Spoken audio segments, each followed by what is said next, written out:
Welcome to the hottest movie review on the internet today, the A-List Review. I am your host, the Game Changer, Wes Troop. And with the release of Venom, The Last Dance on the horizon, I thought it would be a great time to hop into our mint-flavored time machine and travel back to the year 2018 to take another look at the first film in this superhero trilogy.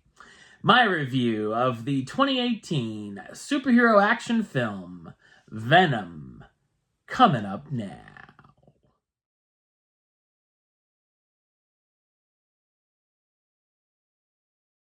After an accident in space, a group of alien symbiotes are brought to the Life Foundation research facility in San Francisco. When investigative journalist Eddie Brock tries to do a cover story on the company's CEO, Carlton Drake, antics ensue and Eddie ends up with one of the symbiotes possessing him.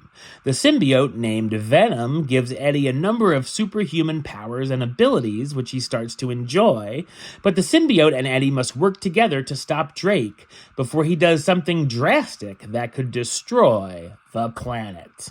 So what did I think of Venom? I thought it's a mostly entertaining superhero action film.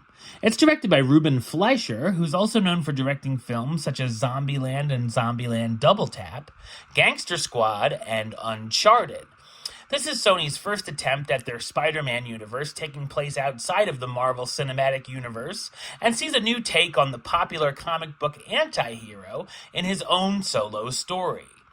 Oddly enough, Spider-Man is not involved here, and hardcore Venom fans will probably go either way on how the character's origins come to be and how he's portrayed.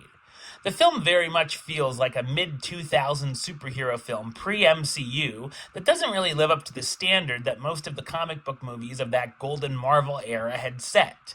That being said, there was a lot of hate that came out for this film, and I expected it to be a lot worse, and I actually ended up having a good time for most of it. While a movie that released the same year as this film, Upgrade, has a very similar premise, some of the scenes feel exactly the same, such as Eddie reacting to the symbiote beating up the hooligans that invaded his apartment. The movie does have a different enough feel, though, to stand on its own, and not just be considered as an Upgrade ripoff. I like that the film takes its time with introducing the character, as we see him having problems with his relationship, as well as his career before he meshes with Venom. For me, the best part of the film was seeing the relationship between the symbiote and the host, and the conversations with each other as Venom learns things about the Earth. The action is fairly good, although I wish the climax had been a bit better. The comedy hit a little more than it missed for me, and while there are some genuinely funny lines and insulting gags that made me laugh out loud, there are a few eye-roll-inducing jokes as well. If the script and the dialogue had been better overall, that would have definitely helped. The CGI here was kind of hit and miss, although I did like Venom's design, and there were some cool shots of the character. While I know the focus is on Eddie and Venom, I really didn't find myself caring about any of the supporting characters at all.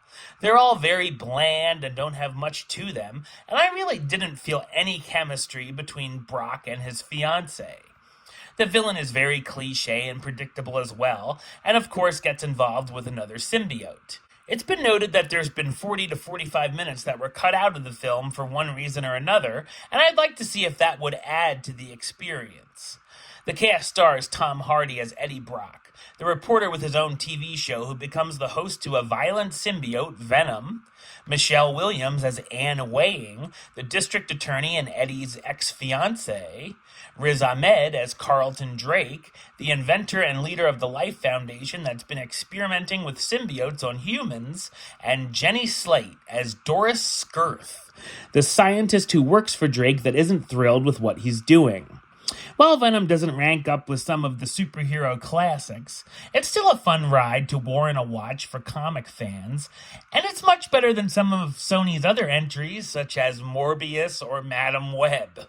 Number-wise, I'm going to give it a 7 out of 10, which gives it the A-list rating of Do It. All right, well, that's the show. I'll be back with another review very soon. But until then, don't forget to like, comment, and subscribe right here on YouTube. YouTube.com/WestsideOf515. Like the show on Facebook, Facebook.com/WestTroupeAlist.